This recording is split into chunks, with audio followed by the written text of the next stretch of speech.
সম্মানীয় দর্শক বন্ধুগণ, পশ্চিমবঙ্গ সরকারের তরফ থেকে শস্য বীমা প্রকল্পে কৃষকদের অ্যাকাউন্টে জেলায় জেলায় আর্থিক সাহায্য দেওয়া আবার শুরু হয়েছে। 2024 সালে খরিফ মরশুমে যে সকল কৃষকের ফসল নষ্ট হয়েছিল তাদের আর্থিক সাহায্য দিচ্ছে সরকার। শস্য বীমা প্রকল্পে সরকারের তরফ থেকে জানানো হয়েছে 9 লক্ষ কৃষককে 350 কোটি টাকা দেওয়া হবে। ইতিমধ্যেই বিভিন্ন জেলায় টাকা দেওয়া শুরু হয়েছিল। মাঝে কয়েকদিন কোনো কৃষকের অ্যাকাউন্টেই টাকা ক্রেডিট হয়নি।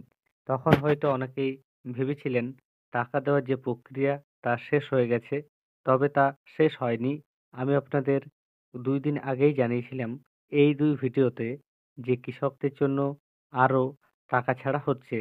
পাশাপাশি আজ আমি এই ভিডিওতে আপনাদের দেখাবো শস্য বীমা প্রকল্পে টাকা যে কৃষকের অ্যাকাউন্টে ঢুকেছে তার লাইভ প্রমাণ। এর আগে অনুরোধ, চ্যানেলে নতুন হয়ে থাকলে ছোট্ট চ্যানেলটি সাবস্ক্রাইব করে নোটিফিকেশন অল করে রাখতে ভুলবেন না এবং যেসব ব্যক্তি ইতিমধ্যেই সাবস্ক্রাইব করে রেখেছেন তাদের জানাই অসংখ্য ধন্যবাদ।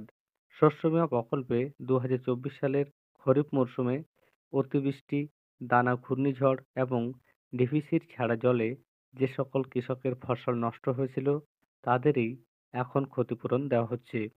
এই যে ক্ষতিপূরণ, সেই ক্ষতিপূরণ দেওয়ার প্রক্রিয়া যে চলছে বা টাকা যে ঢুকেছে তার প্রমাণটি আপনারা সরাসরি স্ক্রিনের উপর দেখুন। এখানে দেখতেই পাচ্ছেন একজন কৃষকের অ্যাকাউন্টে 6,628 টাকা 29/1/2025 নাগাদ দেওয়া হয়েছে বাজাজ অ্যালায়েন্স জেনারেল ইন্স্যুরেন্সের তরফ থেকে।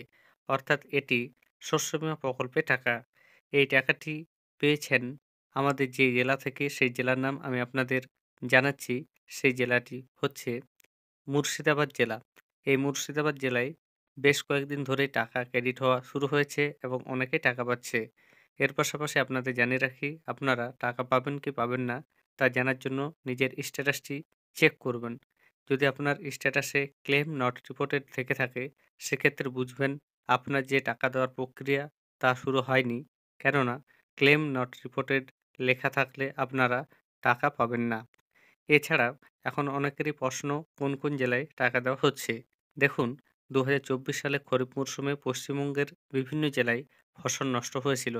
তাই বিভিন্ন জেলাতে টাকা দেওয়া হচ্ছে। তবে এই মুহূর্তে যে আপডেট তাতে মুর্শিদাবাদ, পশ্চিম মেদিনীপুর, পূর্ব বর্ধমান জেলায় এবং এর আগে জানিয়েছিলাম বাঁকুড়া জেলায় কৃষকদের শস্য বীমা প্রকল্পে আর্থিক সাহায্য দেওয়া হচ্ছে।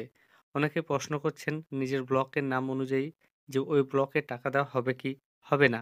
দেখুন, সরকারের তরফ থেকে শস্য বীমা প্রকল্পে কাদের টাকা দেওয়া হচ্ছে সে ব্যাপারে কোনো রকমের লিস্ট বা তালিকা প্রকাশ করা হয়। তাই কোন কোন ব্লক বা কোন পঞ্চায়েতে টাকা দেওয়া হবে তা বলা আগের থেকে সম্ভব নয়।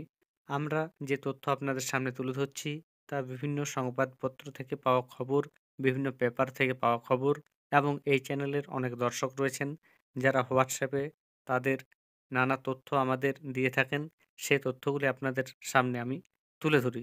আপনাদের জানিয়ে রাখি, শস্য বীমা প্রকল্পে টাকা দেওয়ার যে প্রক্রিয়া, সে প্রক্রিয়া চলছে। আপনি যদি ক্ষতিগ্রস্ত কৃষক হয়ে থাকেন, অপেক্ষা করুন, অবশ্যই আর্থিক সাহায্য পাবেন। ধন্যবাদ।